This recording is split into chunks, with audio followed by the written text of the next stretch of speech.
All right, guys, we're here with Arizona Quail Today. We are doing a bird hunters brunch, and I'm sitting around the table with a number of bird hunters, and so grateful for the time together that you guys made an effort to get out here and do this. So today, what we're going to do is give education and encouragement on hunting and exploring Arizona, trying to understand a little bit more about what to expect in the upcoming season. And so around me, we'll just go around the table. So if you're riding in the truck, listening at home, or doing a work project, you'll get to kind of hear some voices speaking to some of this, just having a conversation about hunting quail in Arizona and how it's going. So with no further ado, I'll start with you, Brian. Brian, tell us a little bit about yourself and how long you've been hunting. Okay, well, thank you, Ryan. Name's Brian. I've hunted Gambel's quail in Arizona for 23 years, which is the length of time I've lived here.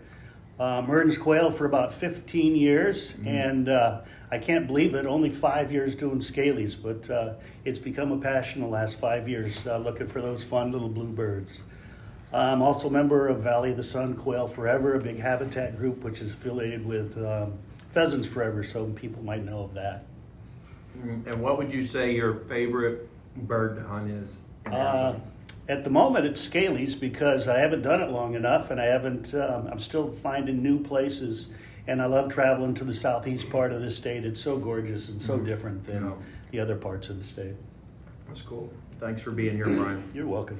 All right, Sean, you're up, buddy. Sean Sullivan. I've lived in Arizona since 2018, so haven't been hunting out here that long. I grew up in the Midwest. Grew up hunting pheasant and quail there. Some with the dog and some without. Went through a stretch there where I got into, if you're from Iowa or Illinois, whitetail hunting, bow hunting there's huge. So I got into that for quite a few years and didn't do much bird hunting until I moved back out here. So have 3 bird dogs that do quite a bit with, and we started the Epinule Southwest Breton Club, and so that's pretty much my involvement. Yeah, that was great.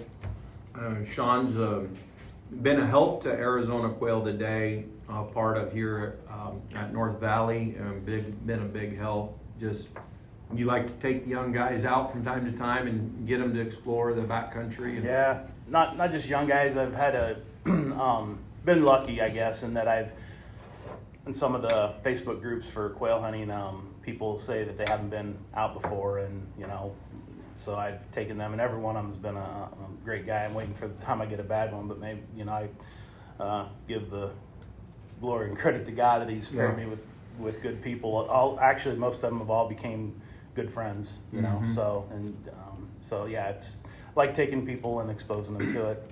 And I met Sean out in the backcountry. We were driving by, and my daughter was like, "Dad, let's go talk to that hunter." And I'm like, "I'm hunting. I don't want to go talk to a hunter." And I said, if he's there in an hour or two when we're done on this round, then maybe. And so we drive back by, and she's like, there he is. Let's stop by and talk to him. He's got some neat dogs. And so, and then Sean and I ended up hunting together that afternoon.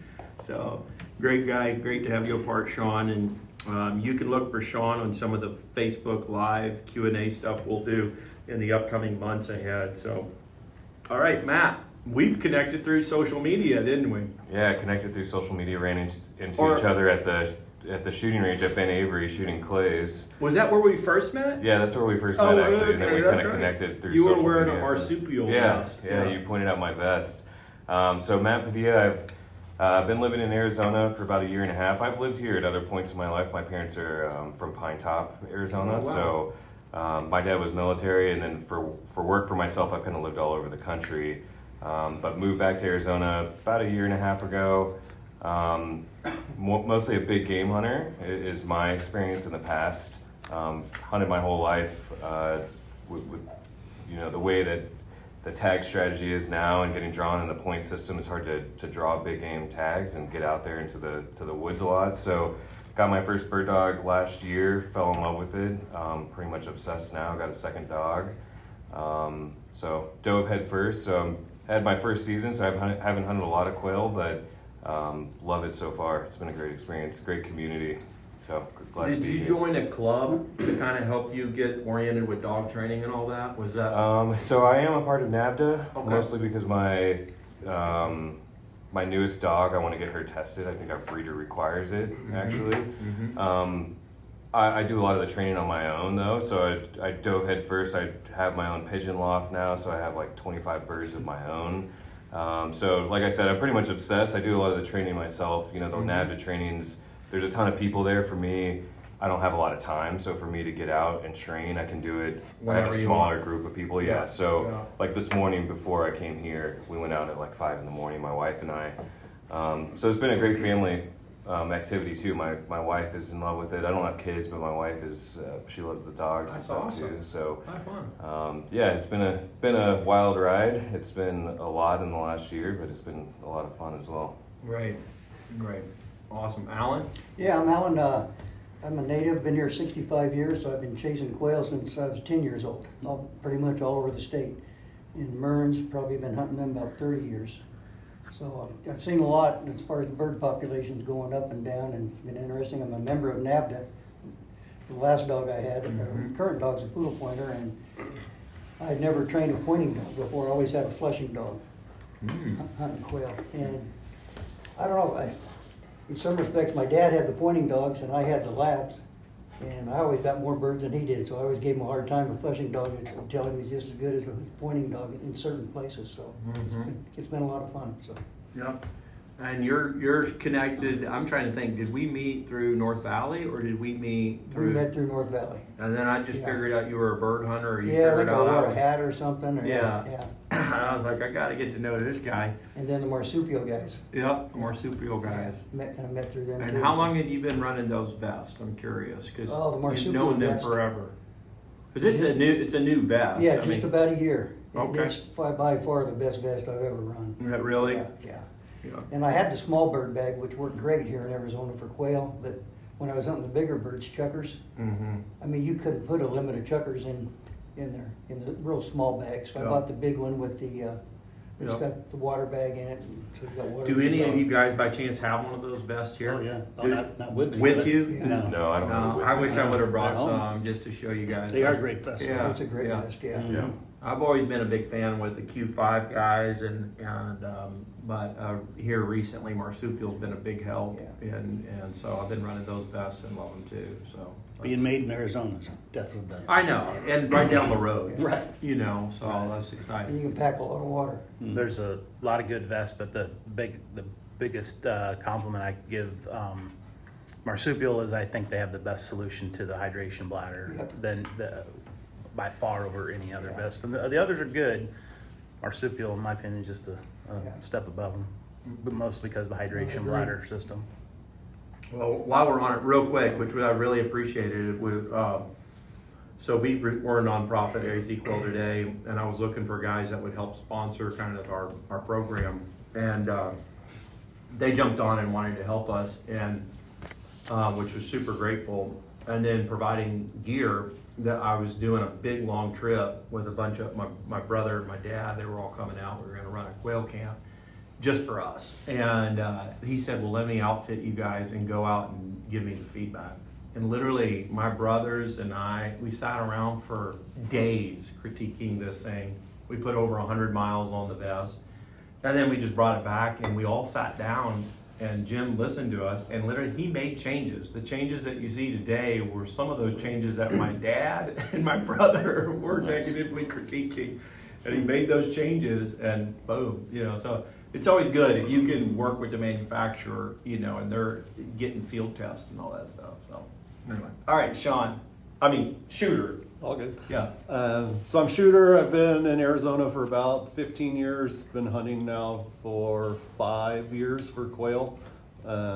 Grew up as a fly fishing guide, and it's a long cast to get to water in Arizona. So ended up moving into the bird dog world. Wow. To be able to get outside and have an excuse to explore the Southwest, and have kind of jumped in with both feet as partners with Sean on Southwest Bretons, and now a part of the national club for the Épagneul Breton, and just have been fortunate to meet a lot of great people, and now what I'll call lifelong friends through both bird dogs and chasing upland birds. That's great. That's great. I know Shooter won't blow his own horn, but he's one of the best dog trainers, professional or not, I've been around. Really? Yeah. His temperament and the way he can work and handle a dog, he's amazing. I think we've hunted a few times before. Yeah, we've been out a few times. Yeah. We didn't get out last year, but the year before we got out 3 or 4 times, I think. Yeah, I think I've seen your dog work do pretty good. Yeah, he makes me look good. And I got an awesome video, I think, of your dogs on point and shooting that Yeah, that gamble that was stuck by in. Aguila. Yeah, that was a lot of fun.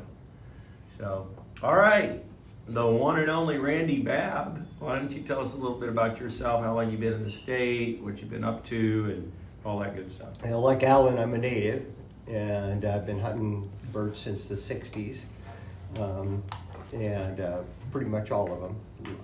Rather hunt birds than anything else, but I do a bit of big game. Worked for Forest Service and Game and Fish Department, just retired a few years ago, and so 40 some odd years in the biological field, and just really love hunting birds. That's great. What's your favorite bird to hunt in Arizona? Favorite bird to hunt are guinea fowl in Africa. those are awesome. But I like all of them, and haven't been bothering with Mearns quail lately at all. Been doing scalies and gambles because that's kind of what I grew up hunting, and that's where my heart is. Kind of hard on dogs, but really like a good gambles quail hunt. Yeah, me too. Yeah, Ryan and I grew up duck hunting. I was duck hunting from the time I was just a little kid. Be pulling out in a swamp boat and back in Arkansas, busting ice, falling through the ice. Dogs that had to be incredibly tough to navigate and survive those kinds of conditions. Froze to death in the ice and the hunts, and we hunted. My dad, back in the day, it was 60 days of duck season. Well, it was 30 in Arkansas, and then it turned to 60. And we would hunt. We would almost lose each year in education because we hunted so much. So my dad would just say, "Hey, we're pulling you out of school. We're going to hunt."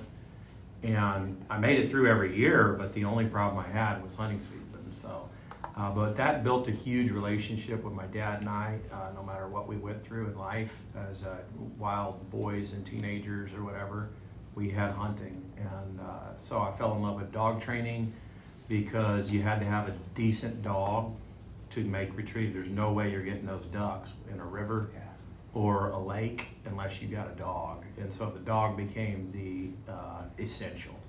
And so none of the boys liked training the dogs, but I did. And so I just kept training labs and loved it, and then moved out to Arizona and got stuck, stung, poked, bit. I was just running around the desert not knowing what I was doing, and then realized I'm not going to duck hunt out here. I'm going to quail hunt. I saw lots of quail. And so I've been chasing Gamble's quail predominantly for the last 10 years. And in the last 5 years, I started using a dog. And I had dogs early on in being out here, and had a really just an unfortunate event with one of the dogs, and it set me back several years. And then went another go at it. And so now I have 2 English pointers. And I like them. They can run, and they can they can cool down pretty good, good desert dogs. And so I have 2 English pointers, and they're a part of the LHU line or whatever, and love it. So I've been hunting all across the state, put lots of miles on my truck. And Dan Priest, kind of the founder of Q5, was an instrumental part of my kind of assimilation into the quail culture. I had no idea who he was.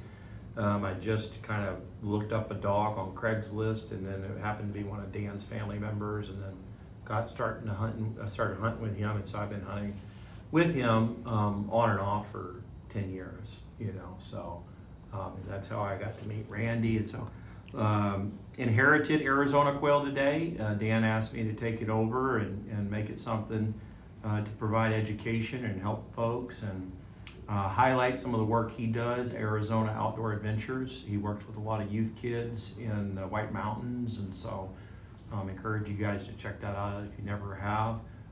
Arizona Outdoor Adventures, really great group. Dan is a remarkable man, is the John Wayne of Arizona for the hunting world in my eyes. So we'll jump straight into quail forecast. Randy, I'll just defer to you right off the bat, and then we'll chime in, and then I can walk through it in a minute after you're done sharing a little bit about some of the weather or the rain data, and if there's parts that you didn't cover or whatever. And Okay. Well, I think everybody's aware that Arizona has a bimodal rainy season. We get summer and winter rains. And that has everything to do with what's happening with quail, because they're a rain-driven species. All our quail are. So our desert quail are predominantly winter rainfall, which is October through March. Scale quail kind of span the difference because they can make hay with summer rain, and so as you move further east into the stronger Chihuahuan desert habitat, like as you get over towards Texas and stuff, scale quail are going to be driven predominantly by summer rain rather than winter rains. Mearns quail are all about summer rains, so they're a tropical species of bird at their northern distributional limits in Arizona, so they need summer rains. And so basically you look at these rainfall patterns, we need 3 good years back to back to have a really dynamite desert quail season. And as Alan will probably remember, we haven't had that for about 30 years now. And so we can't, the typical rainfall pattern in this protracted drought has been 2 out of 3 years are dry. And so we are doing okay right now. We have had 3 wet seasons back to back, so we had a good winter, we had a good summer, and we had a good winter. And so if we get another good winter, we should see a pretty good jump in quail numbers next year. But this year it's going to be better than it has been last year, but it's still not going to be like the old days. And I know that doesn't mean a lot to a lot of people, but if you had been here in the 80s and early 90s, it was crazy good. And in most of my childhood, it was crazy good. So, I think what most people can expect is, 6 to 8 birds in the bag for a day of hunting, and decent sized coveys that are going to be spread far apart. So you have to do a lot of walking to get to birds, but the bird coveys are going to be okay. So far, reproduction this year is looking decent. We had calling, the mating calling, way later than we normally do. It went way into June. Normally it's stopped by then, and I'm still seeing birds with small chicks. So the peak of hatching should have been well over a month back.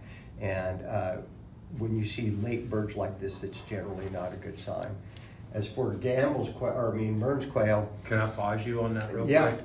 So, because one of the things, I thought it was kind of a good sign, because I've been seeing like adolescent quail, and then I've seen some chicks, like just in the last week or 2.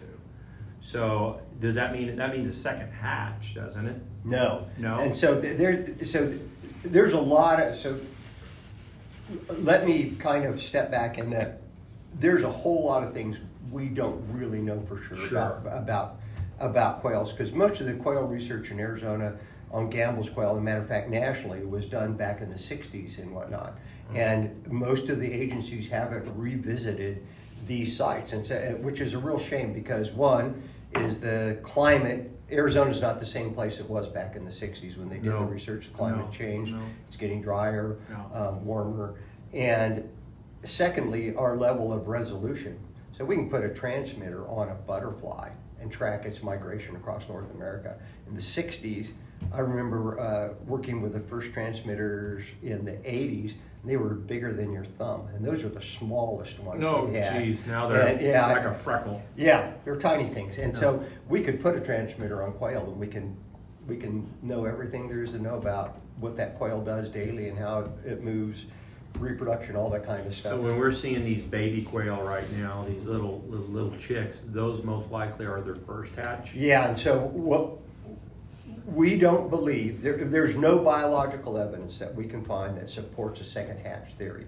You get gamble quail doing some odd things. You get nest dumping, where you'll have a hen and then 2 or 3 other birds will lay in that same nest, and she'll adopt all of them and take care of them. So you get that with these really abnormally large clutches.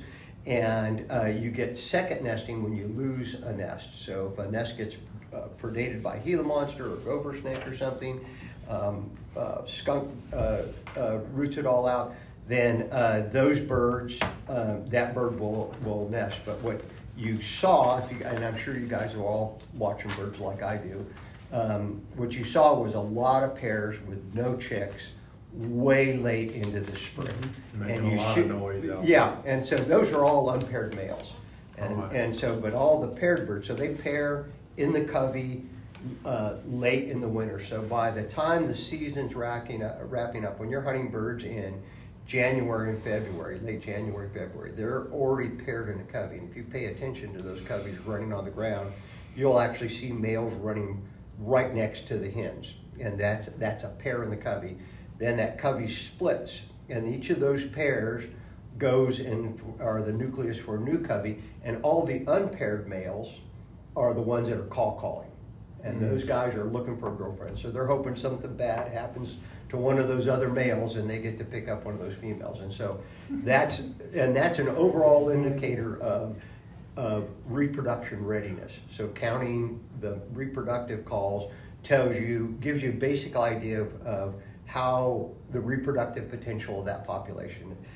And that's all driven by rainfall, and so the nutrients in the green grasses and the forbs that we get during the winter, those provide vitamin A and phytoestrogens that actually make the female quail more fecund in wet years. So they lay more eggs and the males are more ready to mate. And in dry years, those same chemicals are concentrated and actually act as birth inhibitors. So you get a really dry year, that same plant's going to be a little stunted thing like that, and the females are actually less fecund, so it drives the population down. And so this year, really good rainfall and stuff.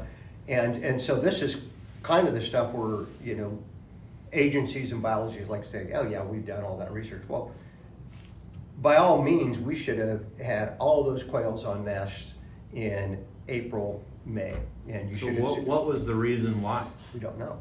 Don't know. And no one will be able to tell you why, because that work's not been done. We haven't figured that out. It may be something with the changing climate. It may be just stuff we don't know. But as I was getting ready to leave for a trip in June, I was looking for, I was wondering where all these chicks were, and so where I was, and I was out in the East Valley near the superstitions, I was not seeing the number of chicks I should have early on. Now, since then, I've seen a lot of half-grown chicks. I think we all have, and I've seen these little buttons. But you'll notice these late hatches. There's typically fewer birds, and if you follow those birds, you'll see higher mortality. And so it's never a good sign to see late hatching birds. Okay. And so, but there are some weird things that happen out there that nobody can really account for, and that we don't understand. So anyway, with the desert quail, I think we're all going to see a step up, and so it should be better than it was last year. And if you remember last year, it was nothing to really crow about. It was tough hunting for desert birds for the most part. What percentage of the population are holdover birds? That's a great question. I don't know the answer to that.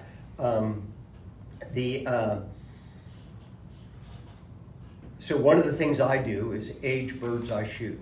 And so every day when I'm cleaning birds, I'm looking at At the end of the year, I'm looking what's in their crop, but I'm also looking at the wing coverts for the primaries, and it's easy to age birds, and so I do that with all the birds I shoot. And let's clarify how you do that real quick, because I've showed a video about that, but it's nice for the listener to know that they can do this. Yeah, and it's something you really got to see instead of describe, because Okay. it's a little nebulous, but basically on an adult bird, a second-year bird, the primary wing coverts, which are the little row of feathers just above the primary flight feathers, are going to be uniform color. There's going to be no mottling on, no spotting, no light tips, no light bars on a second-year Gambel's quail, scale quail. Yeah. And it's a little bit more nebulous on Mearns quail, but it's basically the same thing. Okay. On first-year birds, there's going to be bars, there's going to be stripes, there's going to be light tips.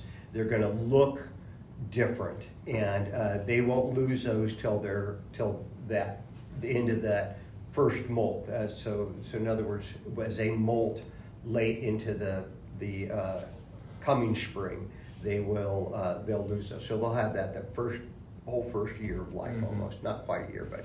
So that's what a lot of hunters will refer to as bird of the year. Yep, Yeah. yep, that's what you're referring. And so, as you know, or as we all know, hunting second-year birds, those guys are smart. Yeah. They like to run, they don't like to hold, and they're just generally miserable. And They're bigger. they are bigger and tough. And so, where I was hunting last year,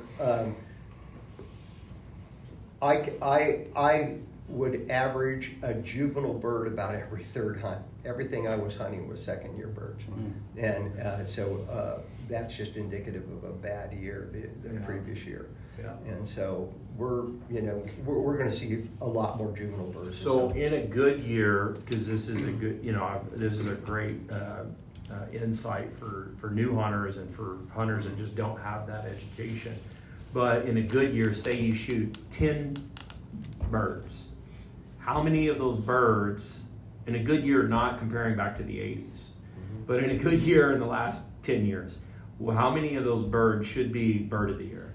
Yeah, so there's a couple things you should see. You should regularly see, not always, but you should regularly see more cock birds in your bag than you will hen birds, and that's because there are more cock birds out there. The population is skewed towards males in all our quail except for scale quail, which is nearly 1-to-1. Okay. And then with young birds, you should see a predominantly young birds. So there should be 6, 7, 8. Well, so you should, in a decent year, you should probably kill 3 to 4 young birds to every adult bird, and that would be an indicator of a good year. Okay. So the bulk of your bag should be young birds, because there's going to be, on a good year, there's going to be 3 times the number of juvenile or young of the year birds as there is adults. Okay. And so it's that's the way it should work, and it Yeah, go for it, shooter. And if you're working in a bubble, how long does a quail live? A Gambel's, let's call it. Yeah, so most of these birds are, so they're I always get this mixed up, but I believe R-adapted is the right word. So they've got high reproductive potential, a short lifespan. So most of your quail live about a year roughly, and that's the same with your doves and chuckers and things like that. So there's the actual lifespan and the potential lifespan. The potential lifespan is over 10 years for a Gambel's quail, and things like bluegrass over 15 years, and ducks, I think they've gotten up to like maybe 20 or something like that. And I looked all that up when I worked on that book, and so it's in there. But most of them you're talking about 1 to 2 years for the average one. There's a lot of things out there trying to eat those guys. Absolutely. Yeah. So in addition to us, and so yeah. So anyway, and then moving on to Mearns quail. Yeah. We're not looking good this year. I'm not going to say it's going to be a bad year yet. We got to see how it plays out, but we're certainly not on the right track. We should have had rain starting in southern Arizona already if it was going to be a good year, and they're all about that. They paired up at the same time as the desert quail, so they've been in pairs since late winter, and they are right now they're wanting to nest, but they're going to wait till the rains till they do it. And so the longer the rains hold off, the less it's, you know, the greater the potential for a drop in Mearns quail. And if you'll notice, we had two wonderful summers, you know, and I think with the potential for all of us, because we're outdoors people and we're ever optimists, right? You know, the next fishing trip's going to be every bit as good as that great one I had 15 years ago when I couldn't keep my off the hook. So it's that kind of thing. And so we had this really great summer, and everybody's going, so well, how come the Mearns quail's not great? And so you got to take into account on any of these things what your base population was. And so if the base population's really low, it takes time to recover. And so one good summer, one good winter is not going to bring the population up to where you're going to notice a big significant difference. But we've had two good summers, and if y'all were hunting Mearns quail, you noticed that last year was significantly better than the year before, but you still wouldn't have called it a great year. No. And so we were staged to have a great year if our rains pan out this year. But if we don't, it's probably just going to level off, and it'll be about like it was last year. So with the later rains, that means that we'll see younger birds probably in the season? That can happen sometimes. That it sometimes even happens with desert quail, remarkably, where you end up with these odd late hatches. And I think if you guys you've probably seen it. I've seen it a few times in my lifetime where you get opening day of quail season, desert quail season, and you got birds that can barely fly. It like I said, doesn't happen often. I don't. And some people would argue there are doing second hatches, right? There are a lot of people like that. Uh-huh. But again, we don't have any biological evidence for that. Okay. Yeah. Yeah, because I hear that being said, like, oh, there's a second hatch. You know, because I was walking around the desert just the other day and I saw some young birds and I thought, oh, it's a second hatch. And then I thought, well, how do I know that? What if it's the first hatch and that bird's just a little late to the game? And then I walk down the road and I see adolescents. Right. You know, and I'm like, well, trying to figure it out. You know? Yeah. It can be tricky. Matt, what's up, bud? You know, I'm pretty new to hunting, but I focused primarily on Mearns this past season just because they were a lot more fun for my young dog to hunt, right? I don't know what it was like in years past, but it seemed like there's tons of trainers and trailers full of dogs from out of state.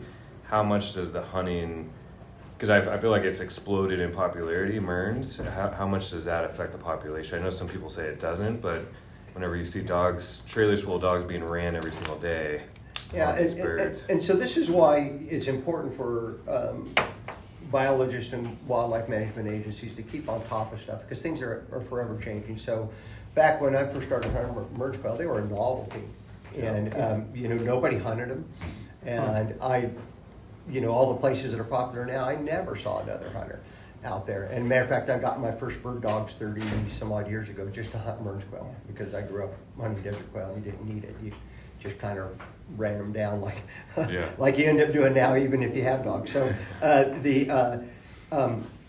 I think it's, my personal opinion is that it's changed significantly, certainly changed significantly in my lifetime.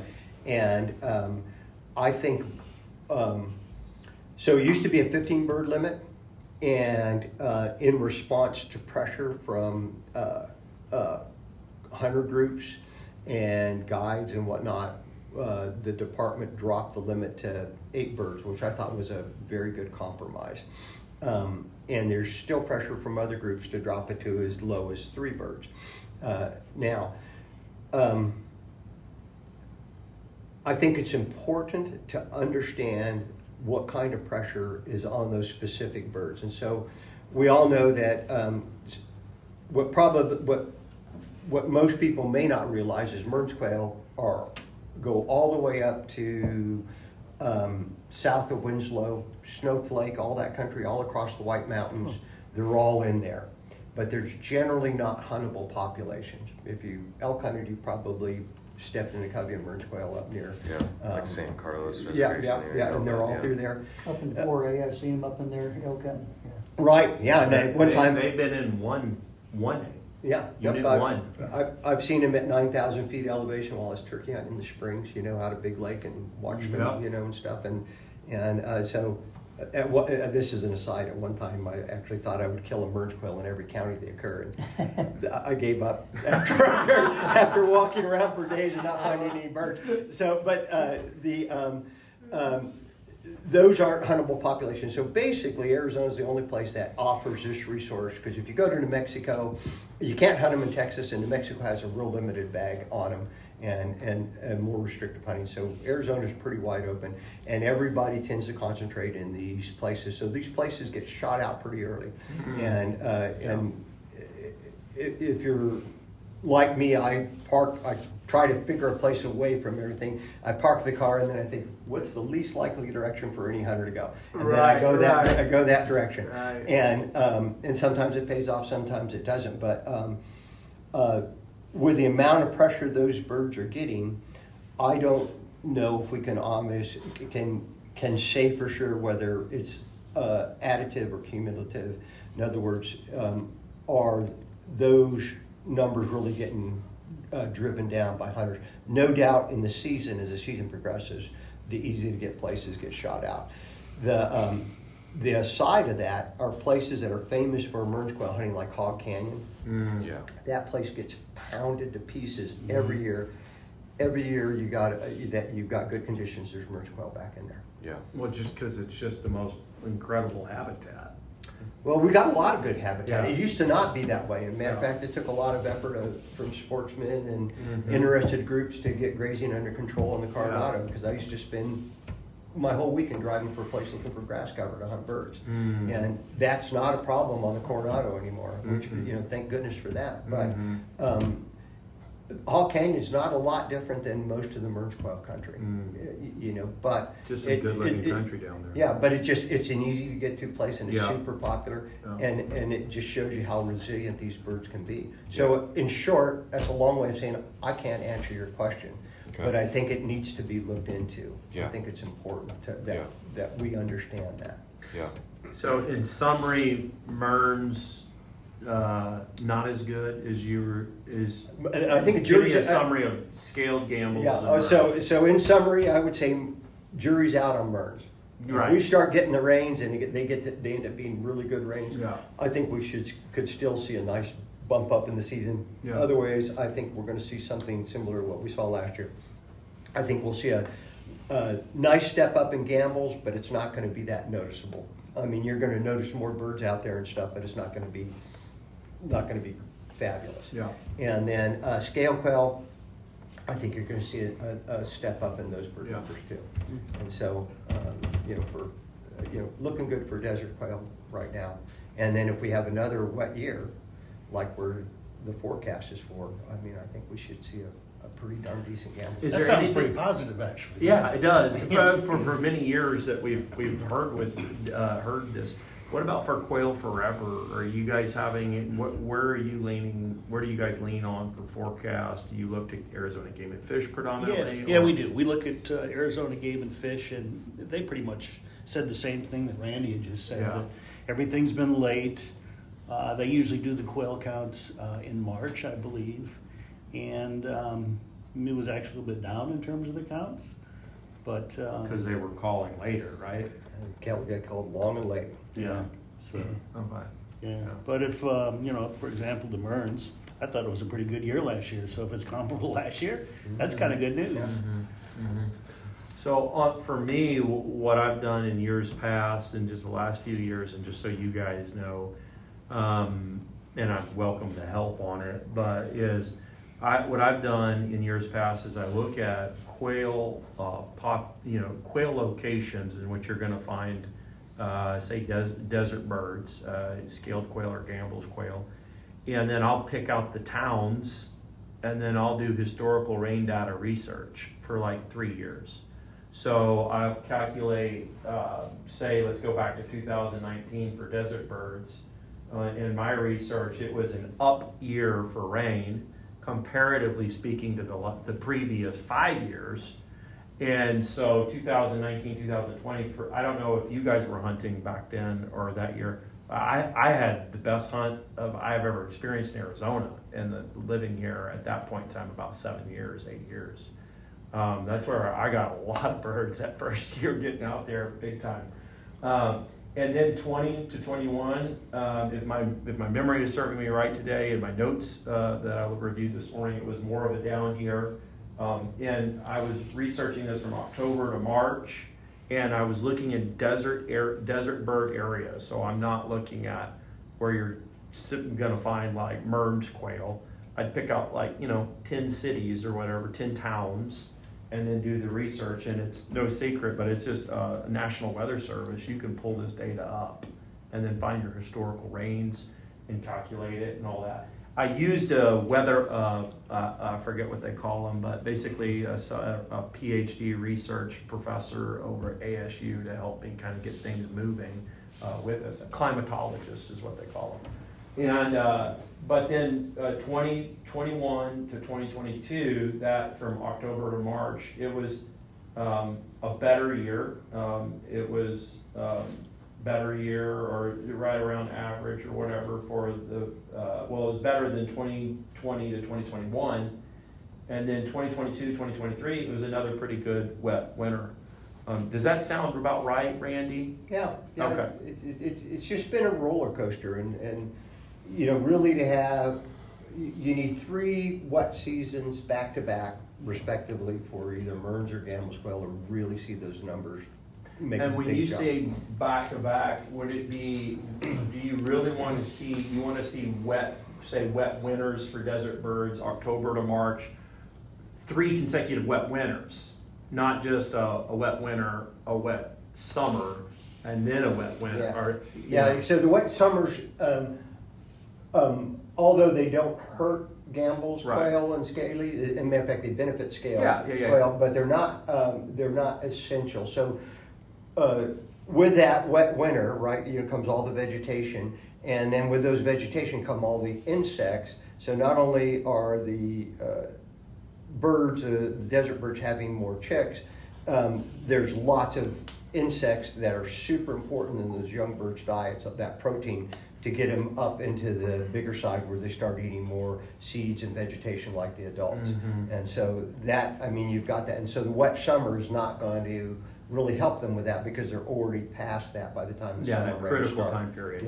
Yeah. And it may potentially hurt if you've got late hatches and little birds are getting wet and stuff Okay. like that, but we don't know that. And then on the Mearns quail, I had written down, 2019 was not a good year. It was a low year for rainfall. 2020, same thing.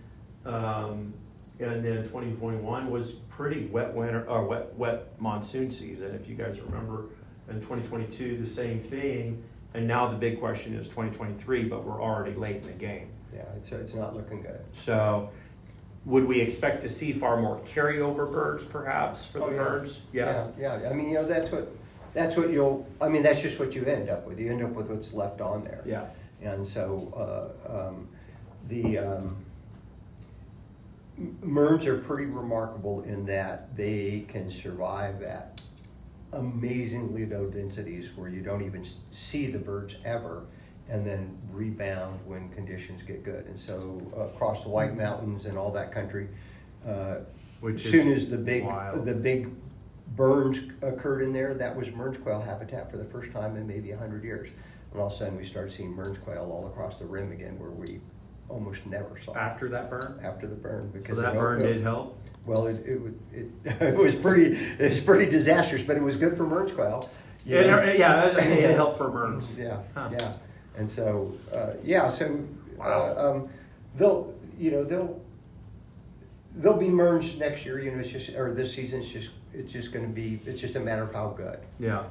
So let's ask a few more questions on quail forecasting, guys, and then let's just give some advice for maybe some new hunters with kind of the populations that we're estimating and thinking, and then we'll open it up we'll talk about some research and then close out with Q&A. So go ahead, Chuck. So yeah, that question I have sort of 2 parts, but it sounds like you're saying that for the most part anyway, the weather, precipitation is a much more indicative of the numbers than any amount of pressure, hunting pressure that the birds get. Yeah. So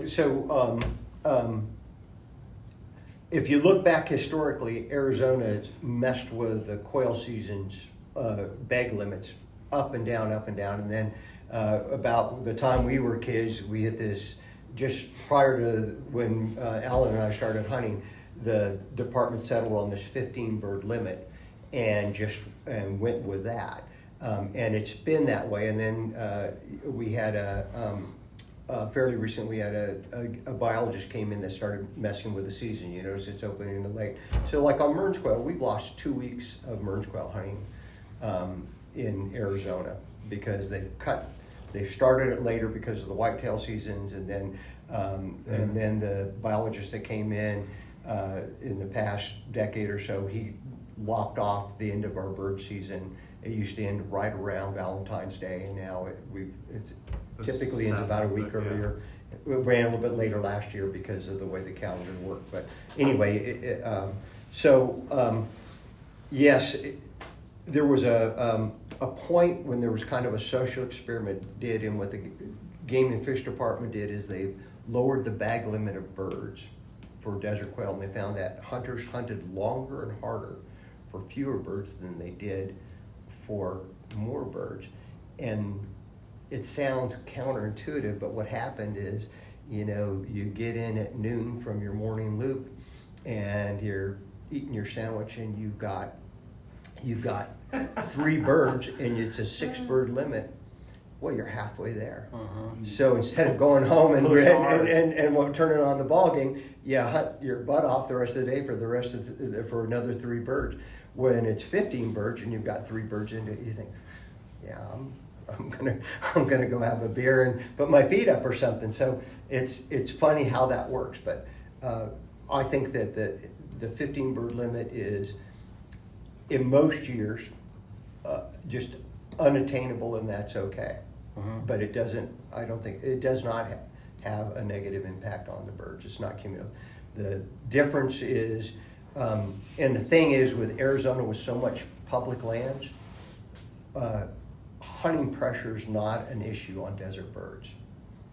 Most days, I mean, think about it. Most days you go out and you walk all day, you don't even hear another gunshot, and you very seldom ever see another bird hunter. And what a blessing that is. That is not the case with Mearns quail, and that's where it might start making a difference because you're putting a lot of pressure in these confined areas, and whether those birds can put up with that or sustain themselves under that remains to be seen. You know. So the second part of my question then, and it might be a trick question if you want to call it that, or you might not be able to answer, but as a responsible hunter, you know, what do you think we should be doing? And maybe, like I said, it's unanswerable because, you know, it might depend on species, and then also might vary from year to year, and also from region to region. But just in a, you know, best general answer, I mean, like, you know, probably I'm guessing it would vary from year to year on what we should be doing as a responsible hunter, just because, like you said, the limit's 15 doesn't mean we got to go out and knock down 15 birds. So no, and you know, I think it changes for all of us as we get older. You know, when I was young, it was about killing birds, and now it's about being out there. It's about the doing instead of the getting. But I think that's something that comes with age and whatnot. I'm not that 30-year-old bloodthirsty bird hunting maniac. You know, I'm using smaller calibers. I'm just enjoying the hunt and the dogs more. And I sure like coming home and having a quail and wild rice dinner. But it's, you know, that may take me 3 or 4 hunts to get enough birds to do that nowadays. I still hunt all day, and I had one hunt last year where I just about killed myself. I must have been a 15-miler or something, you know, for very few birds. But regardless, you know, it's because I enjoy it. But I think with things where birds are high pressure and stuff, let your conscience be your guide.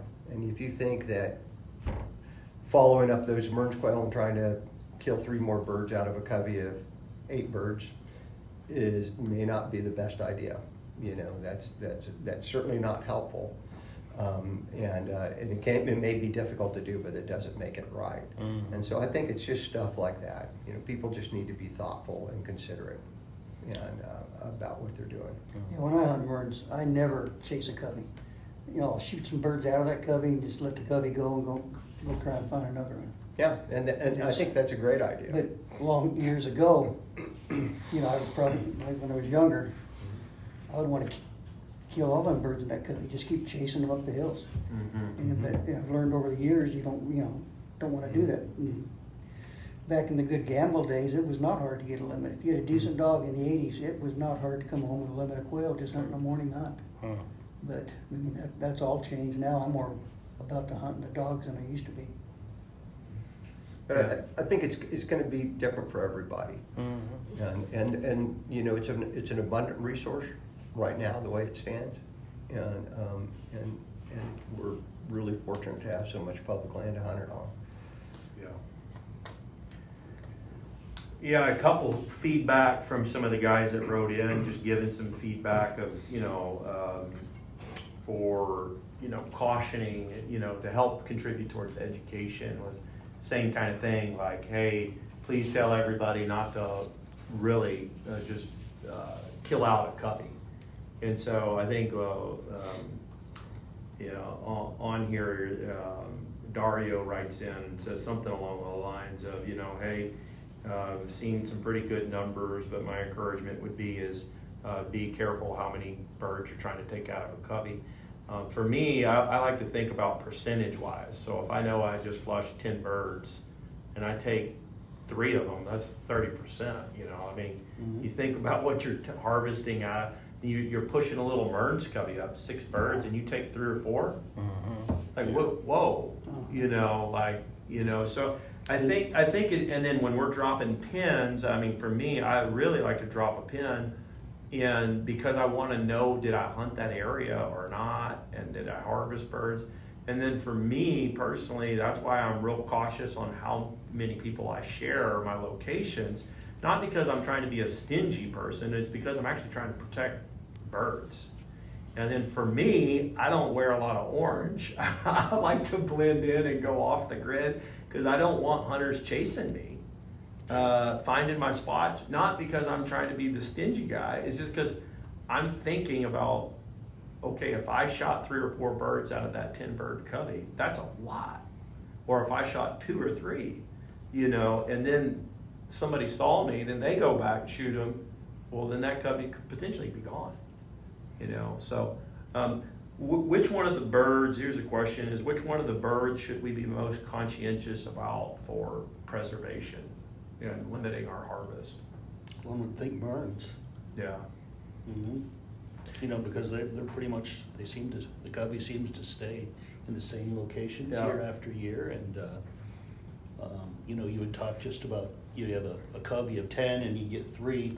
Yeah. But the reality is you're not the only one, even that you don't think so, that know there's those same birds are there. Yeah. So you got to be really conscientious of what you're shooting. Week before you got there, it was a covey of 15. Right. So. Yeah. Yeah, and I think there's just a lot of pressure down there, and you got a lot. You can go on Arizona Game and Fish or see the geographical area in which these birds are covering. You got your gambles that got the predominant part of the geography in which they're covering, and the Merns quite a small little area, to get out there. So any other encouragement for hunters and just considering just conservation and whatnot from you guys? Me being a new hunter, I think part of the fun was finding the new places too, right? Yeah. So trying to find new places to hunt each time is going to be an even bigger focus for me this year. So then I have, a Rolodex of 20 different places I want to go rather than trying to blow out the same few places I've gone to. One of the things that I've found that's changed over the last 23 years is the Onyx Hunt app.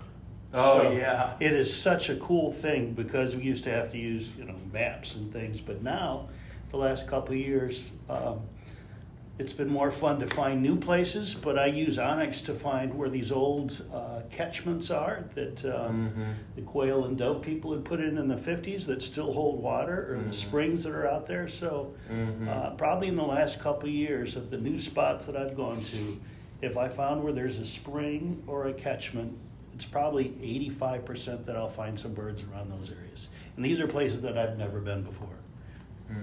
So the water is certainly a key for these birds. How many of you guys do use Onyx? I'm just curious. I use Onyx. Yeah. What do you use, Randy? Maps. Maps. We use maps too, but ours are digital. I just started last year using Onyx.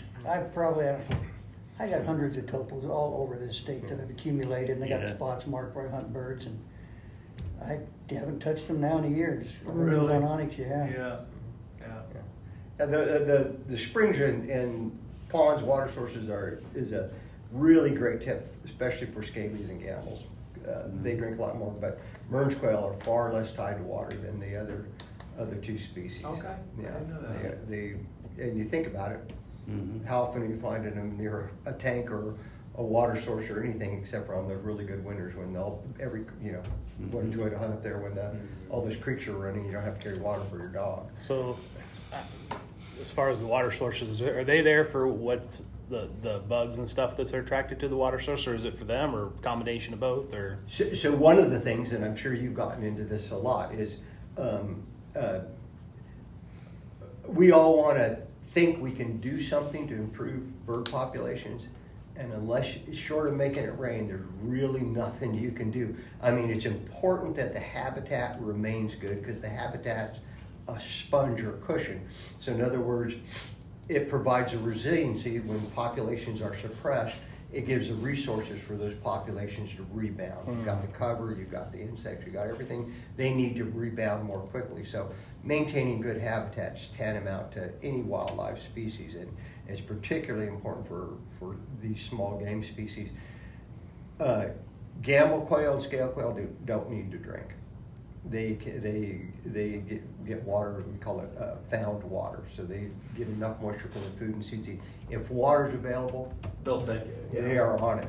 Hand me the water. And that's true. Things like pronghorn and stuff like that, and a lot of desert mammals and birds don't need to drink free water, but they'll get it. They'll use it if they're there. Mearns quail, I've found them at ponds and watering the creeks and stuff like that, but that is the exception. They get from that, the moisture in those bulbs and things that they're eating, they don't need it. And many of those coveys are found miles and miles away from any kind of water.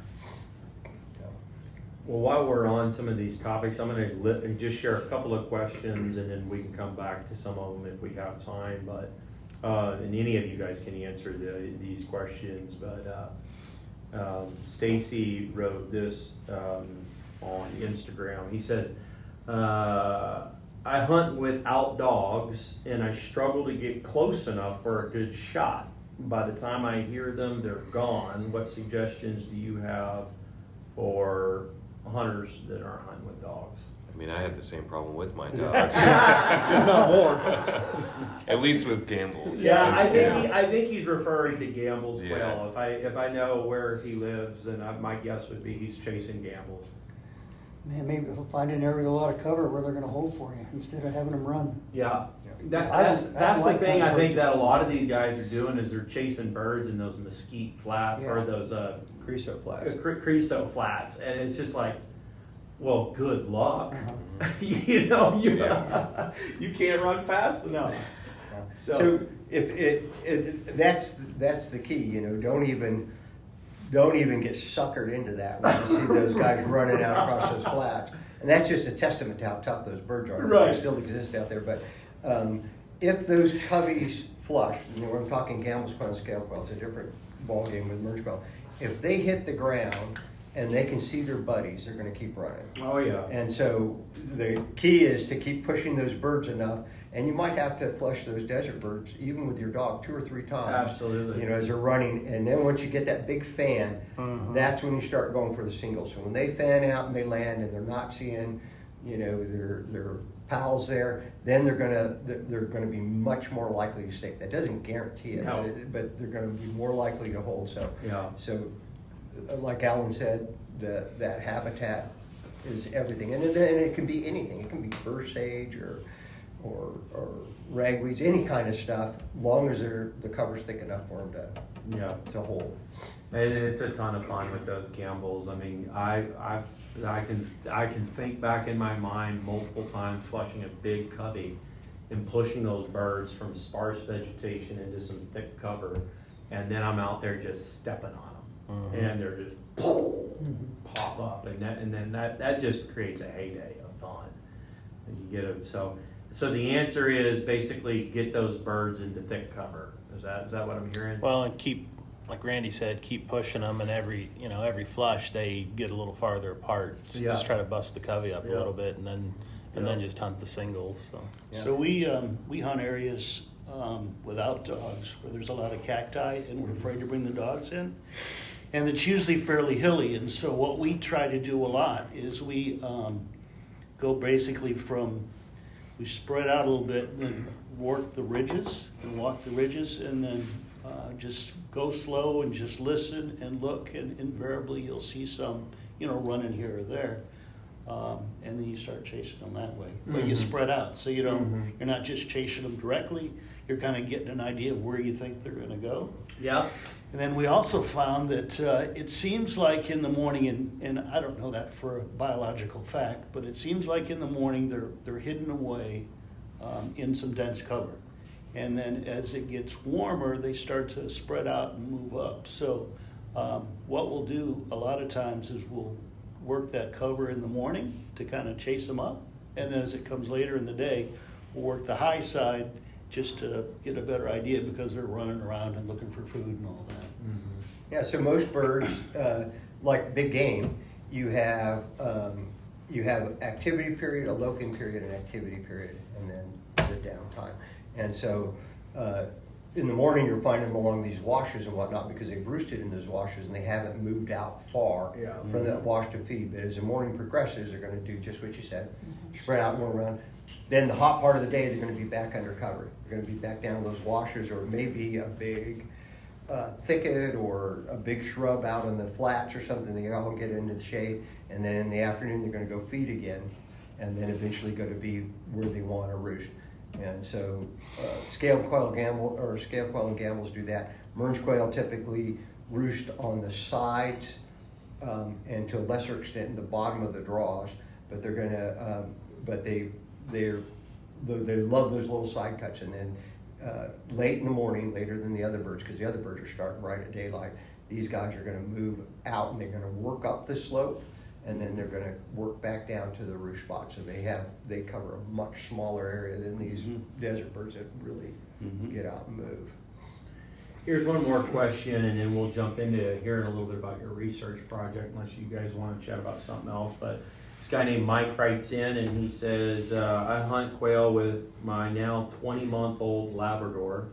In the spring of 22, I ran her in quail country a lot. At that time, she hadn't really put all the pieces together, so I wasn't too concerned that she would bust up a nest or a covey of very young chicks. This spring, I was very hesitant to run her where she might encounter young birds. My question is what month should I keep her away from possible quail encounters? I Thanks. wouldn't keep her away at all.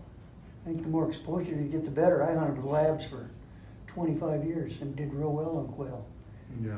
And just the more exposure they get, the better they're going to be. Yeah.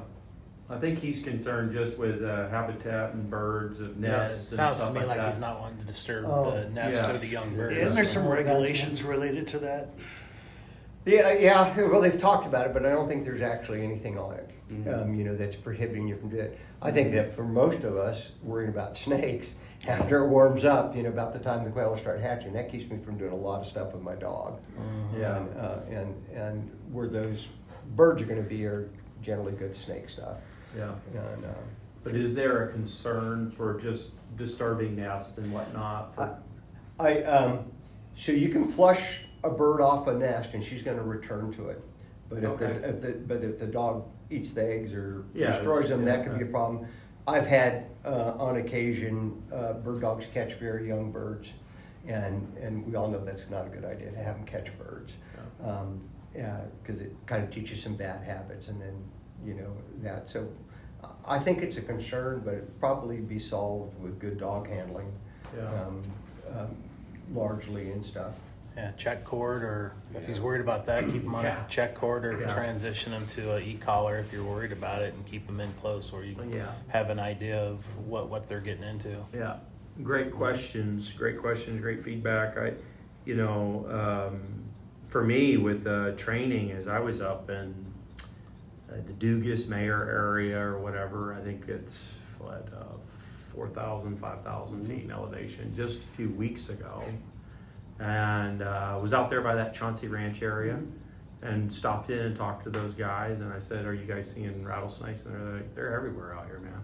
Yeah. So, when we think sometimes we're running those dogs out there and even higher elevation, 4,000 feet, they're still out there quite a bit. So, my encouragement to guys that are training dogs is just be super conscientious of the habitat you're working. Obviously, I know there's guys like yourself, Matt, where you're running dogs at 5 in the morning in the valley.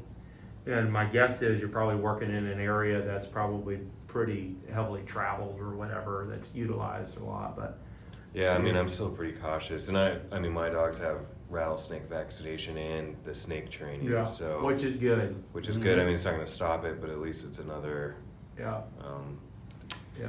And even in the high country, so the two cautions is for the guy that's getting into dog training and running dogs and all that is rattlesnake bites are pretty hardcore. Vaccines are questionable whether it's really going to help, but it's better than nothing. Snake breaking is very helpful, but at the end of the day, snake bite can happen anywhere, and probably you're able to see a rattlesnake any given month of the year. And so even in high altitude areas of training, I've got buddies that just Matt Russell, Double Arrow Guides, just had a dog almost die, was up there for grouse hunting. The dog started eating some of those mushrooms just right out of the camp and just about killed the dog. So the earlier you go in grouse season, there's more mushrooms because there's more rainfall. And a lot of mushrooms out in the early season. You know that. I do know that. You pick a lot of mushrooms. I do. And but there are a lot of things that can be challenging to a dog. But back to the question with Mike, it sounds like he was asking is there a time to keep them off of birds, for nesting periods. But it sounds like the main issue was be careful for the rattlesnakes. Yeah, and you can be respectful to those nesting birds. Give them a little bit of break. Absolutely. Allow the chicks at least to be able to fly. Yeah. Instead of putting chasing them down. Yeah, and then and so that's not going to hurt. But I was just on the rim yesterday and saw 8 black rattlesnakes. No, and I was out the other night and saw 9, and so they're out. Yeah, they are, and so it's just I mean, we're all, that's one of all of us big fears. Yeah. And I think probably why most of us don't hunt much during that early season for desert birds. And even during hunting season, I mean, I killed 2 in January in Mern's country, so that's decent elevation as well. Alan about stepped on a big old rattlesnake, black rattlesnake. Yeah, we walked right over these 2. They were right next to each other. I think they're sunbathing on a hillside, but they're still out there. They weren't very active, but that was Alan's video I sent you. Yeah. Do you remember that? I did. That was blacktail. My dog, she'd been through snake training. She wouldn't go anywhere near that buzz. She heard it and just. That's good. Snake training really paid off. That's great. Yeah, I think it's. Yeah, I do. I try to get all my dogs snake broke. I think it's super important. And the other thing on that, and so this is me personally. I try not to kill any snakes because I kind of like them, and so I've certainly killed snakes that have been too close to dogs and had other things. But if there's something like that, I just lead the dog away and get out and start hunting someplace else, and just try to do that because they belong out there. I don't even know. Is there some kind of regulation against it? Well, some of that Mern's Quail country has 3 different protected species of rattlesnakes in it, so you don't want to get into that jackpot, you know. And there's like 14 something 13. 13 species of rattlesnakes in Arizona.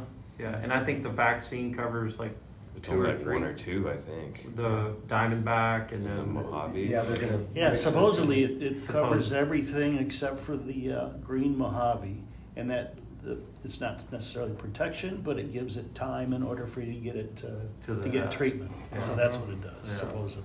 Yeah, yeah.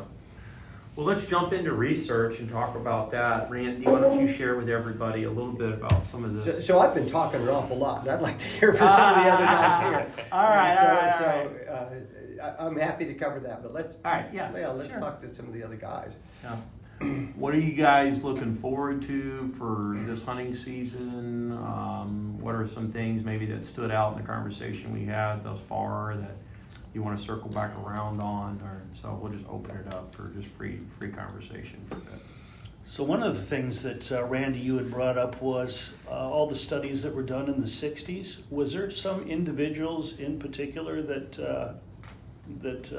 stand up so that I could look and see what they did? Galizioli will be a big name in a lot of those. And What is it? Steve Galizioli. Don't ask me to spell the name. Okay. And, but you know what? We can get in touch and email, and I can point you back to some of those. And I've actually Okay. got some, can lay hands on some of those research projects. Yeah, that sounds kind of interesting. Mm-hmm. Was there a guy named Brown that did a lot of research back in the day? Yeah, and so there's David E. Brown, who wrote that Game Birds of Arizona, which is an excellent book and is a very dear friend of mine. But there was another Brown, and I think his name was David, also did a lot of Mearns quail stuff. And then Kirby Bristow, who's still with the department, and Aukenfelds, who was a biologist that just recently passed away, another great guy. They did a lot of Mearns quail stuff much later, and that's all available research.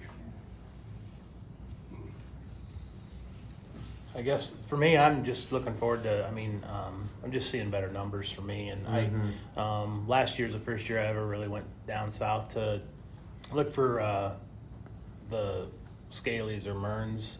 Didn't have much luck because it was my first time trying it, but I do a lot of hunting here in the Northwest Valley area and up towards Wickenburg, because out by where I live, and I've just been seeing a lot more numbers. And I do a lot of just quick afternoon hunts when I get off work. I have time to go out for a couple hours in the evening, so I don't do a lot of the long day stuff. But just last year, I got pretty frustrated towards the end of the year, and I don't know if I even went out much after January 5th. I don't think I went out at all. I was just like, felt like I was beating my head against the wall. So, and some of it I feel sort of guilty for the dogs, because they go out and work their tails off and, busting through cactus and getting thorns and everything else, and they're not even getting any reward out of it. So, I just sort of, towards the end of the year last year, was pretty frustrated and didn't get out a lot. So I'm excited just to see more numbers that, like I said, and I'm pretty happy, if I go out for an afternoon, I get one bird. That's good for me, if I'm out for a couple hours and get one or two. Yeah, that's great. That's great. Yeah, a lot of those quick, that's for me part of just trying to live in an area where I can take 2 or 3 hours and go bag a bird or two, get one dog on point, have a good flush and shoot would be awesome. It's a lot of fun just to get out there and do that. So that's great. What about some of you other guys? Got any trips planned, or you're here in Arizona? Are we talking specifically Arizona? Yeah, I'm gonna try and spend the first 3 weeks in December down south chasing scalies and Mearns, and I've never really focused much on scalies, but I'm gonna try and do more of that this year than I have in the past. Yeah. But there's so much private ground down there that you gotta, that's Yeah. why I've got the Onyx maps now, trying to figure out where to go hunt. That's Southeast Arizona is tough. Yeah. But boy, scalies can hold so magnificently tight sometimes. They're just fabulous at times and horrible at others. Some of what I ran into down there, and just from some research online and stuff too, is there is some of the private property you need to be obviously aware of unless you have permission, but then some of the leased ground too, the ranchers say you can't be on there, but if it's leased, I believe you can. So, but You got every right. yeah, a lot of the places down there, they padlock gates across it and that kind of stuff. So we walked in a couple, and I even called the sheriff's department and made sure that I was Not good. breaking the law, yeah. Yeah, because the sign said no trespassing. This is leased property, and I'm like, No, who's it it's not leased what the from? map Yeah, says. yeah. So I mean, I trusted the map, but I called the local sheriff's department, and they had a deputy call me back who was a quail hunter, and he wouldn't give me any spots. But he said, "I know where you're at," and he said, "Yeah, that's you're good. Just you can't. I mean, you know, The last thing you want though is just to get into an Yeah. altercation with Right. a rancher who's So- mad because somebody let his cows out last year. we've you know, just crossed the fence and walked Yeah. in, and you know, I've heard I wouldn't do it personally, but you know, some guys I've read, you know, Oh, yeah. cut the padlock and stuff. Put if a it's new on one a on, gate yeah. and stuff. So, Yeah. but I guess like you said, I get where they're coming from too. They've had the fence left open on them or whatever. So, Well, it's not Texas yet, you know, Right. because Texas 90% of the state is like private property, you know. I mean, I just got done hunting up in North Arizona in the big checkerboarded areas of like Unit 10 and all that. I was doing prairie dog hunting, and I was kind of doing a preliminary run just to kind of scout out for elk country for my daughter who's got a tag, and there's a lot of checkerboarded property out there where it's state land versus private ranch, and it's such a hassle. You know, you're constantly nervous that you're going to be in the wrong area, and I bumped into Game and Fish, and they were great working with me, and you know, but I think the joy of Arizona overall is that you got so much public land that you can go feel the freedom where you're not feeling the pressure. My encouragement is just go find that land and go explore, get out there, you know. And that's the pain, and for me going down south is I feel there's just so much private property down there that it creates, in its small area compared to your Gamble's country, you know. So, yeah. Shooter, you've been awful quiet. Yeah, just soaking it all in. Just kind of looking forward to the temperatures dropping come fall and getting out and watching the dogs work. Down south, it always seems like everybody, you know, they hold their spots close to their chest, but on the same note, if you're at the gas station and you got a dog box in the back or you know, an orange hat sitting in the dashboard and somebody else is going to walk up, and it seems like everybody, at least in the last couple of years, have been very open to, you know, they're not going to give you go park here, walk 20 steps and there's a cubby, but if you approach it the right way and talk to people, everybody kind of, it's a big community and everybody wants everybody else to respect the resource, and as long as you're approaching it the right way, kind of people say, you know, come tag along with me, or where have you been, and they'll give you an area, and you know, again, maybe not a specific draw, but if you're willing to put the boot leather in, the birds are out there, and I mean the dogs don't care as long as they're having fun and you keep them hydrated. That's kind of what keeps me going. That's a lot of fun.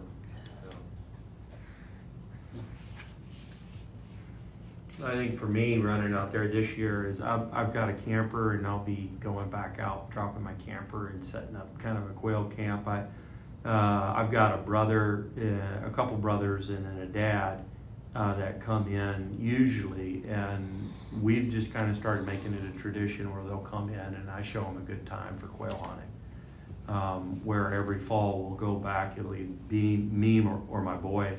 We'll go back to Arkansas and bag some deer, you know, so there's a lot of good whitetail out there.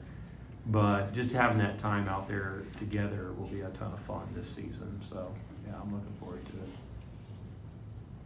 All right, can we talk research on your project? I don't want to hog everything up or But anything like you that. got, this is a really cool part. I know that Quill Forever with Brian was real curious about this.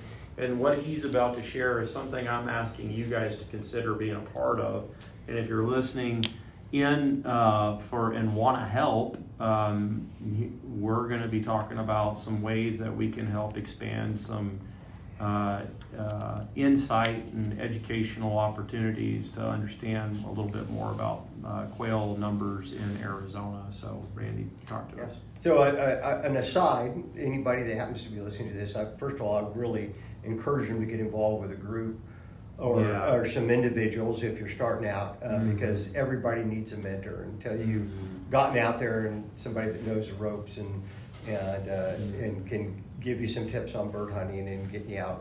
And once you learn what to look for and some of the basics, it's a lot easier to do. But I know how frustrating it is when you're out there staring at 1,000 acres of desert, or for me, grassland prairie, and thinking, where's there a hun cubby out in that? Right. You know, so this, get out, get with somebody, find an old guy you can latch on to, or a club with a bunch of experienced folks, a lot of expertise at this table, and just get out there and do it.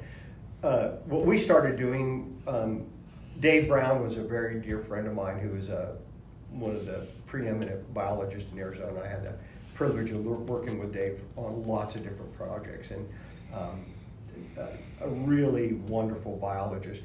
And some of the stuff we were doing with rabbits that we were both really interested in led us to pick up some of these old wildlife survey routes from the 1960s. And so this is way back when the department used to do these driving survey routes and count small game species, and then do as a way of surveying and predicting what the season would be like the following year. So myself and several colleagues run these survey routes every year, and we're right about the time we're going to do it. So it's right at the end of July, last week of July, first week of August.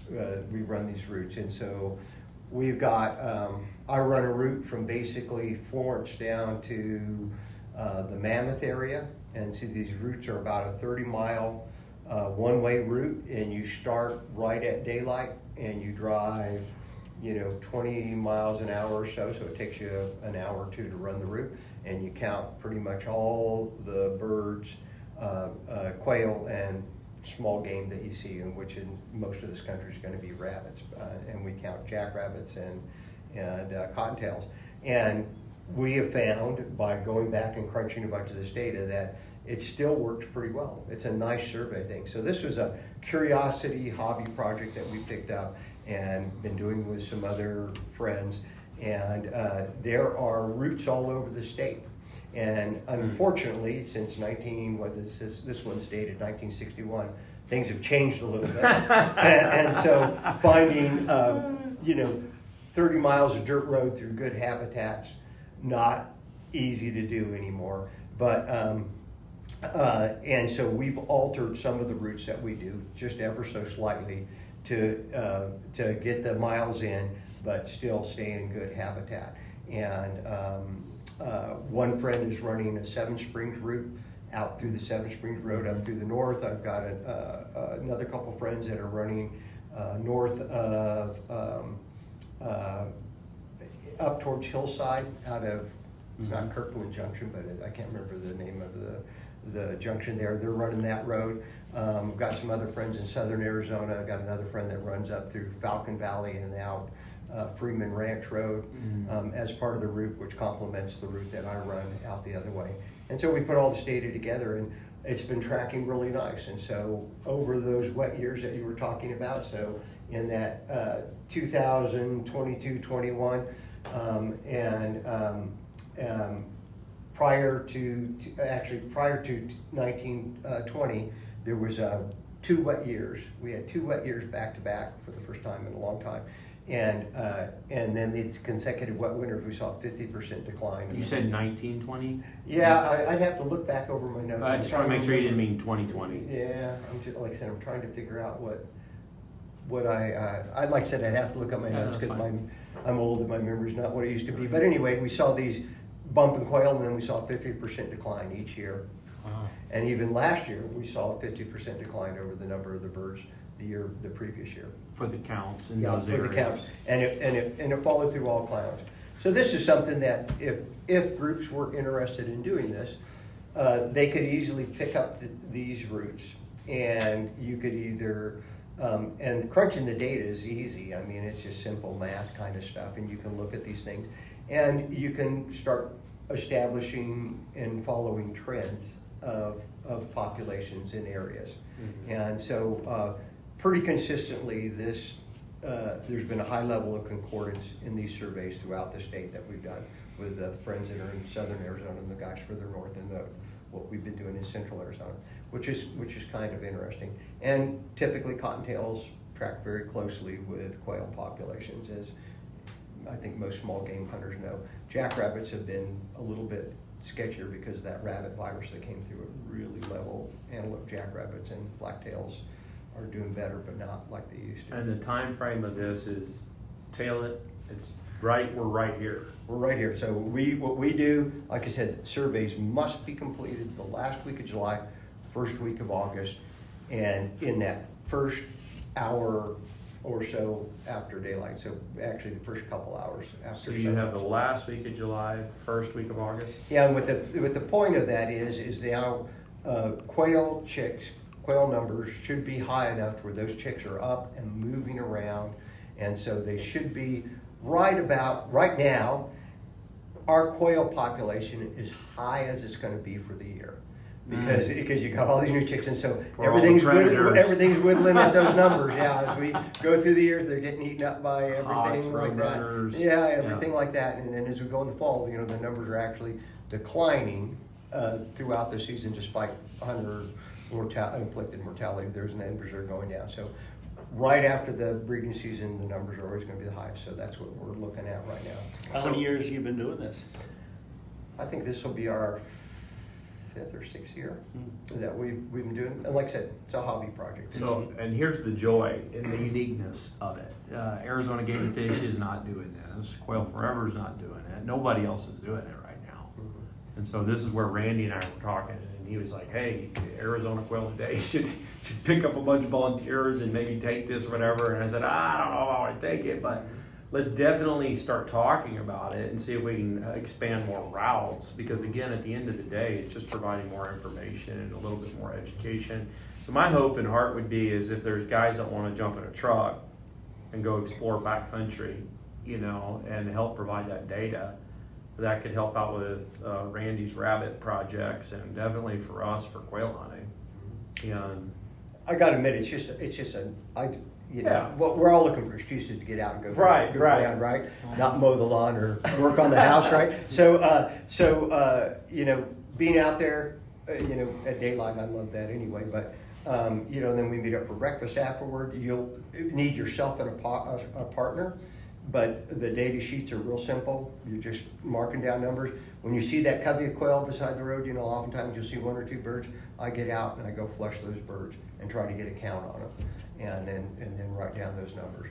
And so it's like I said, it's simple stuff. And you're seeing other stuff. I'm seeing deer and snakes and coyotes and hawks and everything else. So after the 5 years that you've been doing this, anything surprising jump out to you with your data? No, because it not yet. And so we published the rabbit data in the Arizona Nevada Academy of Sciences for 3 years of data, and that got published the other year, and that came out 2 years ago. And basically what that showed is that these rabbit populations are tracking very, very closely with rainfall, as you would predict. And that cottontails are seeming to hold their own, whereas the jack populations are being suppressed by this virus. The quail stuff, we just keep it because we like quail, right? And so we're always looking at those numbers, and like you guys, I'm scouting for my next season. Every day I'm out in the field, I'm basically scouting for my next bird hunt. And so this allows us to do that. And so the Florence area is close to my home, and I do a lot of bird hunting down there, and the surveys have tracked really closely what I found during the hunting seasons, and as far as numbers and whatnot like that. What is interesting is you'll hit these little sweet spots that you're going to get into a low spot where there's a bunch of green up from the rain, and all the birds are right in there, and that's of course the place you want to be when the bird season starts, because the populations are good. And so it provides information, but as a general thing, as the quail hunting community, hunters all over the state could do this kind of stuff and share this data with groups like you guys, that you could give general forecast. And as we all know, weather's local. So just because it rained here and it got good bird numbers here doesn't mean over the next valley is going to be the same thing. That's right. Yeah. Well, open it up for questions. We got a few more minutes and then we're going to wrap up. But maybe questions on that research project that you guys might have on that. Do you publish the data somewhere, or are you guys just? So yes, and so since we published the rabbit data 3 years ago, 3 years worth of rabbit data, and just came out a couple years ago, probably won't publish anything for another few years, and be able to look at longer trends. And so I think having a clearinghouse where that data can be shared and says this is what was found on the surveys this year, really the 5 or 6 routes we're running is meaningless on a big, broad statewide thing. And that's where historically, all the wildlife managers, the game wardens, were responsible for running routes in there, or several routes within their district. Mm-hmm. And then you have a huge picture. And so ideally, that's what you need. You need guys that are going to be dedicated to this. And I mean, this isn't a huge commitment, but just get it done. And then bring in all the data. And then somebody can crunch it up and say, this is what we're seeing. Is Gamble's routes for the most part? It's a little bit of everything. Mm-hmm. And so, like I said, these are statewide by the wildlife manager. This it'd be hard to do for Merns because obviously Merns are going to be having chicks much later in the year. And so it's all happening after this. So we're talking desert quail. So it would be scale quail and Gamble's quail. There was a route that was run down through the Altar Valley by a retired biologist from the department, colleague that, his data plays into this and stuff, but most of the stuff's Gamble quail routes, and that's just an artifact of where we're located, the folks that have been doing it. That's great. That's great. Are you looking for volunteers now? I think it's up to these guys Okay. to take that mantle on and to figure that out, and so we'll be doing our routes this year, and it may be too short of a lead time to mount an army and get them done this year. But out of this table, we could do maybe 1 or 2 routes. Yeah. That's where I was kind of hoping. Yeah, Is I'll do one. Yeah, there you I go. think So how many routes do you have that are open that you would need? Like 95% of the state, because these are, like I said, we've chose these routes out of the ones we've adopted or taken on were routes of convenience or of interest. But that. And that's just what you can get done, and so. So how about the greater Phoenix area? Nothing's been done out towards Tonto Basin or across 95% of the Tonto Forest, all out that way. So, like I said, for me, here's what I'm thinking. There's areas that I want to go explore, and I've had it in the back of my mind for like 2 years, and I'm like every year I'm like I gotta go get this place. I gotta go in. So I'm going to talk to Randy and say, you got any routes in this area? And if so, I'll say, I'll take that one, So I would suggest like at least at this table, we'll close this off and then ask those questions with Randy. And if you're listening and we're able to get this out in soon enough time and you want to get involved either this year or next year, then just reach back out. azquailtoday@gmail.com is the email you can email back at, or the best way to get a hold of me would be just through Instagram direct messaging. Sorry, but that's just the easiest way to do that. But any other kind of closing questions, and then we'll wrap up for this kind of recording and go from there, or any last words? This was a fun morning. Thanks Yeah. for organizing this, Ryan. Yeah. It's very interesting. Good time. I took a bunch of notes, which Yeah. is always good. Yeah, well, you bet. Well, thanks again for listening. Those of you guys that are listening in the truck or you're listening at home, wherever you're at, the hope is behind Arizona Quail Today, again, is educate and encourage the next generation of quail hunters. We got a great state, a lot of wonderful opportunities. Keep conservation in mind and watch out for rattlesnakes and have a ton of fun. So thanks for being with us. We'll see you soon.